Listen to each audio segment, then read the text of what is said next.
Olá! Na aula de hoje nós falaremos sobre as principais manifestações realistas e naturalistas no Brasil. O realismo brasileiro tem início em 1881 com a publicação do livro Memórias Póstumas de Brás Cubas, romance realista de Machado de Assis, e com a publicação do livro O Mulato, um romance naturalista de Aloísio Azevedo. Não se esqueça que neste período nós estamos no século XIX. Pensando nisso, vejamos as próximas imagens. A partir da segunda metade do século XIX, a sociedade brasileira sofre grandes transformações. De sociedade agrária, latifundiária e escravocrata, passa a ser uma civilização burguesa e urbana. A mão de obra escrava, aos poucos, é substituída pelos imigrantes europeus que vinham trabalhar na lavoura cafeeira. Esse é o período da intensificação da campanha abolicionista que culminou com a Lei Áurea em 1888. É também o período da Guerra do Paraguai e da decadência da monarquia e estabelecimento da República. Nessa imagem nós vemos uma família, uma típica família urbana. Nesta época, as famílias buscam os grandes centros para viverem. É dessa época também em que nós encontramos a fundação da Academia Brasileira de Letras. Neste período, nós temos um processo que pode ser chamado de processo de oficialização da literatura. E por que oficialização? Porque até então o escritor era visto de uma maneira meio discriminada, meio marginalizada. E a partir da fundação da Academia Brasileira de Letras, o escritor passa a ser valorizado, inclusive participando dos grandes eventos da sociedade da época. O realismo brasileiro, ele traz em si basicamente as mesmas características do realismo português, com apenas algumas diferenças, com algumas características peculiares. Uma dessas características é a poesia. No Brasil, nós não podemos falar de uma poesia realista. O que nós temos são composições que apresentam uma grande especificidade, uma grande particularidade e que, por isso, são agrupadas, fazem parte de um outro movimento, do chamado parnasianismo, que veremos numa outra aula. Vejamos agora os principais autores do realismo e naturalismo no Brasil. Machado de Assis e Raul Pompeia dedicaram-se mais ao romance realista, mas sobre esse último é importante fazermos uma ressalva, pois graças à sua diversidade, à grande quantidade de elementos em sua obra, sua classificação é problemática. Aloísio Azevedo e Adolfo Caminha dedicaram-se mais ao romance naturalista. Enquanto Aloísio Azevedo apresentava um caráter mais social, Adolfo Caminha apresentava um caráter mais regionalista. Aloísio Azevedo escrevia muito porque também dependia da atividade de escritor. Segundo suas próprias palavras, ele possuía dois tipos de romances.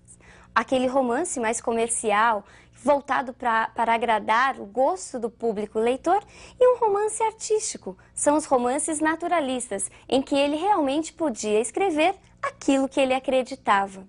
Nessa fase, nós encontramos um Aloísio Azevedo que retrata em grande parte de sua obra as habitações coletivas, sempre preocupado não com o eu, com o particular, mas com o todo. Vejamos agora os principais livros naturalistas de Aloísio Azevedo.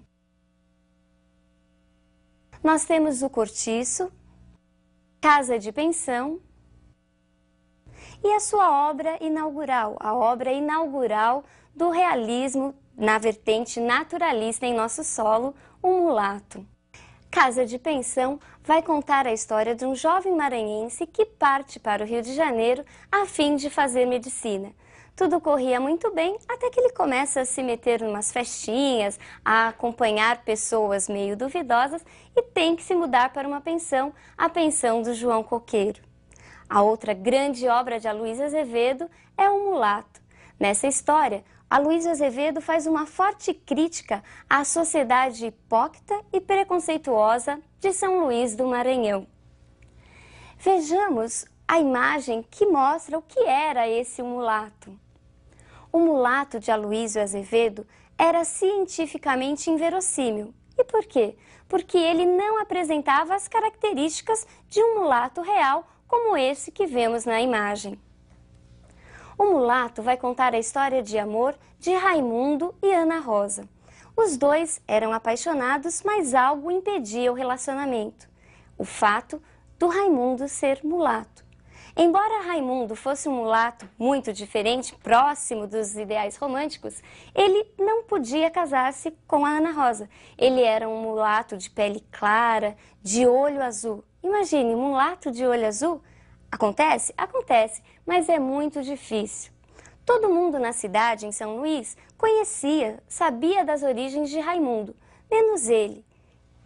Ele só vai descobrir a sua verdadeira história, a sua verdadeira origem, quando, ao pedir a mão da prima, Ana Rosa, em casamento, recebe a recusa de seu tio.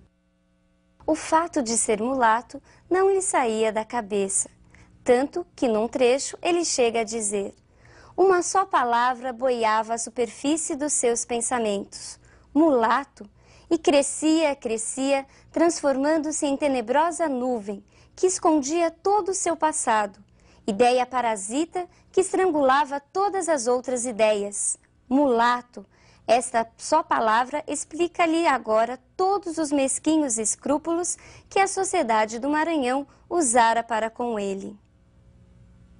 Mas é o Cortiço a sua obra, o seu livro mais significativo. Aloísio Azevedo soube como ninguém retratar a vida, o dia a dia das grandes habitações. Os cortiços são habitações coletivas e foram muito comuns no final do século XIX, habitados principalmente pelos trabalhadores não qualificados que buscavam as cidades em busca de melhores empregos. Segundo os historiadores, o marido da princesa Isabel foi o dono de um dos maiores cortiços brasileiros, onde viviam mais de 4.000 pessoas. Você pôde perceber nessas imagens como era mais ou menos a vida nessas grandes habitações. E é justamente essa a temática, a preocupação central de Aloísio Azevedo ao construir seu romance naturalista, O Cortiço. Ele vai falar da promiscuidade, da grande circulação de pessoas oriundas de vários lugares e com características bem diversas. Vejamos as principais personagens de O Cortiço. Nós temos a figura da Negra Bertoleza e de João Romão. O Cortiço conta a história de João Romão, um comerciante ambicioso, era um português ambicioso que parte a fim de construir uma riqueza e de conseguir status social. João Romão é ajudado na construção do cortiço pela Negra Bertoleza. A Negra Bertoleza julgava ser alforriada, mas só ao final do romance é que nós percebemos que João Romão acaba traindo a sua própria companheira. Muitas pessoas pensam que João Romão ou que Bertoleza sejam as personagens principais. Realmente, eles são importantes, mas a grande figura de O Cortiço, segundo grande parte dos estudiosos, é o próprio Cortiço. O Cortiço seria a personagem principal. E por quê? Porque ele aparece logo nas primeiras cenas com características humanas. O cortiço acorda, abre os olhos. Este processo que Aloísio Azevedo usa é chamado de antropomorfismo, ou seja, atribuir características humanas a seres inanimados. Aloísio Azevedo também inova. Ele faz um processo inverso ao longo de toda a obra. Ele faz o quê? Ele atribui características animais a personagens, a seres humanos. É o processo chamado de zoomorfismo, ou seja, muitas vezes as personagens aparecem próximas a animais, como a gente vê ao tratar da Leandra, aproximando-a como uma vaca no campo, ao falar de Rita Baiana como uma cadela no cio. Chocante, não? Imagine na época. Raul Pompeia é outro grande autor deste período. Vejamos a sua imagem. Raul Pompeia apresenta uma classificação problemática, uma classificação complicada. Por quê? Em O Ateneu, sua grande obra, sua grande produção, nós encontramos várias características de outros movimentos. Não é possível falar que Raul Pompeia é apenas um escritor naturalista. Por quê?